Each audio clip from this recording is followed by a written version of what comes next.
इस सत्र के 5वें लेक्चर में आप सभी का स्वागत है। बच्चों, हम पढ़ने जा रहे हैं आज दूसरा पाठ, जिसका नाम है तत्वों का आवर्ती वर्गीकरण। तत्वों का आवर्ती वर्गीकरण। इस पाठ के अंतर्गत हम पढ़ेंगे पहला पॉइंट, तत्व तथा तत्वों का वर्गीकरण, डोबेराइनर का त्रिक नियम, न्यूलैंड का अष्टक नियम, मेंडेलीव की आवर्त सारणी और आधुनिक आवर्त सारणी। अब बच्चों थोड़ा याद करते हैं। 8वीं कक्षा में आपने जो पढ़ा है उसके आधार पे प्रश्न है। पहला है, द्रव्य के कौन से प्रकार हैं? तो बच्चों द्रव्य के प्रकार हैं ठोस, द्रव, गैस और प्लाज्मा। अगला प्रश्न बनता है, तत्वों के प्रकार कौन से हैं? तो बच्चों तत्वों के प्रकार हैं धातु, अधातु और धातु सदृश। अगला प्रश्न बनता है, द्रव्य के सूक्ष्म से सूक्ष्म कण को क्या कहते हैं? तो बच्चों द्रव्य के सूक्ष्म से सूक्ष्म कण को हम कहते हैं परमाणु। फिर अगला प्रश्न बनता है, तत्व तथा यौगिक में क्या अंतर है? तो तत्व हम किसे कहते हैं? जिनमें केवल एक ही प्रकार के परमाणु पाए जाते हैं, ऐसे पदार्थों को हम कहते हैं तत्व। और तत्व के कणों का किसी भी भौतिक या रासायनिक विधि द्वारा वर्गीकरण संभव नहीं है। यौगिक किसे कहते हैं? ऐसे पदार्थ जिनमें दो या दो से अधिक तत्व पाए जाते हैं, उन्हें हम कहते हैं यौगिक। यौगिक के अणुओं का रासायनिक विधियों द्वारा अपघटन संभव है। तो बच्चों ये था तत्व और यौगिक में अंतर। अब अपना अगला टॉपिक आता है तत्वों का वर्गीकरण। बच्चों इस समय ज्ञात तत्वों की संख्या है 118, परंतु 1800 ईस्वी सन में कुल खोजे गए तत्वों की संख्या थी 30, मात्र 30। उसके बाद धीरे धीरे लगातार तत्वों की खोज होती चली गई और उनके बारे में अधिक से अधिक जानकारी उपलब्ध होती गई। इन जानकारियों के कारण वैज्ञानिक इस खोज में लग गए कि उनके जो गुणधर्म हैं उनके अंदर कुछ समानता है क्या, और इसके आधार पर उन्होंने तत्वों का वर्गीकरण करने का प्रयत्न किया। तो सबसे पहले वैज्ञानिक जो थे जिन्होंने तत्वों का वर्गीकरण करने की कोशिश की, उनका नाम था डोबेराइनर और उनके द्वारा खोजे गए नियम को हम कहते हैं डोबेराइनर का त्रिक। तो डोबेराइनर का त्रिक नियम या डोबेराइनर का त्रिक, हम अब पढ़ेंगे डोबेराइनर के त्रिक के बारे में। तो बच्चों डोबेराइनर का त्रिक नियम क्या है?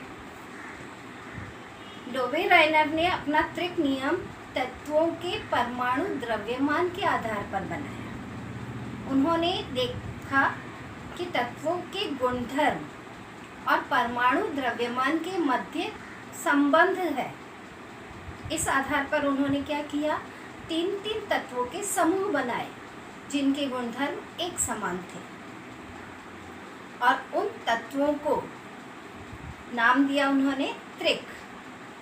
उन तत्वों को उनके परमाणु द्रव्यमान के आरोही क्रम में व्यवस्थित किया। आरोही क्रम यानी कम परमाणु द्रव्यमान वाले तत्वों को पहले रखा, उससे अधिक परमाणु द्रव्यमान वाले तत्वों को उसके बाद रखा और सबसे अधिक परमाणु द्रव्यमान वाले तत्व को तीसरे नंबर पे स्थान दिया। तो उन्होंने ये पाया कि पहले और तीसरे तत्व का परमाणु द्रव्यमान का औसत निकालने पर जो औसत प्राप्त होता है वो मध्य वाले तत्व के परमाणु द्रव्यमान के लगभग बराबर होता है। इसे ही हम कहते हैं डोबेराइनर का त्रिक नियम। बच्चों डोबेराइनर के त्रिक नियम का एक उदाहरण लेते हैं हम यहाँ पे। लिथियम Li संकेत किसका है? लिथियम का। ये सोडियम और ये है पोटेशियम। लिथियम का परमाणु द्रव्यमान है 6.9, पोटेशियम का है 39.1 और सोडियम का है 23। तो इन तीन तत्वों का जो समूह बनाया जिनके रासायनिक गुणधर्म समान थे, तो इन तीनों तत्वों को उनके परमाणु द्रव्यमान के अनुसार आरोही क्रम में व्यवस्थित किया। यानी सबसे कम जिसका परमाणु द्रव्यमान है उसे पहले रखा, उसके बाद उससे अधिक वाले को, और उसके बाद उससे अधिक वाले को। इस तरह से तीन तत्वों का जो समूह तैयार हुआ, इसे उन्होंने क्या नाम दिया? त्रिक।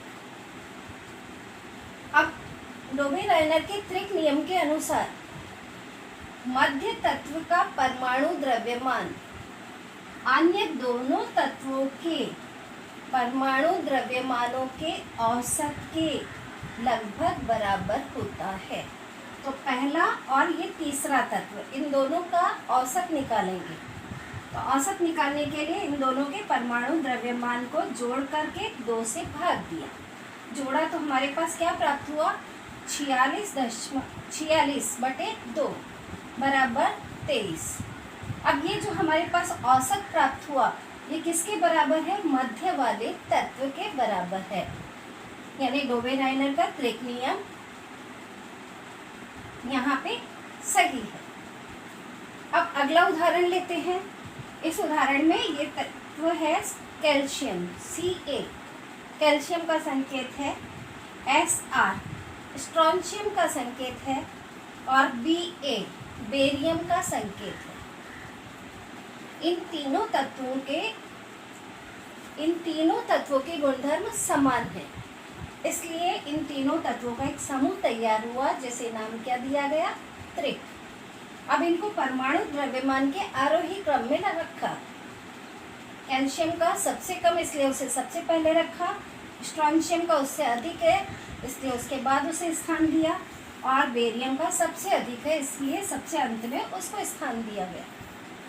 अब पहला और तीसरा तत्व, इनके परमाणु द्रव्यमानों को जोड़ करके 2 से भाग दिया।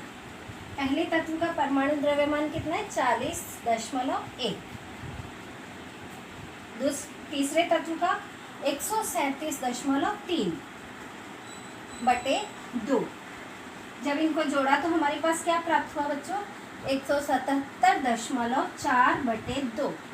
जब इसमें 2 का भाग दिया तो हमारे पास कितना प्राप्त हुआ? 88.7। ये 88.7 क्या है? पहले और तीसरे तत्व के परमाणु द्रव्यमानों का औसत। अब ये औसत लगभग किसके बराबर है? मध्य वाले तत्व के लगभग बराबर है। मध्य वाले तत्व के परमाणु द्रव्यमान के लगभग बराबर है। जैसा कि डोबे-रायनर ने अपने त्रिक नियम में बताया कि मध्य तत्व का परमाणु द्रव्यमान अन्य दोनों तत्वों के परमाणु द्रव्यमानों के औसत के लगभग बराबर होता है। तो ये था बच्चों क्या? डोबे-रायनर का त्रिक नियम। आज के लिए बच्चों इतना ही।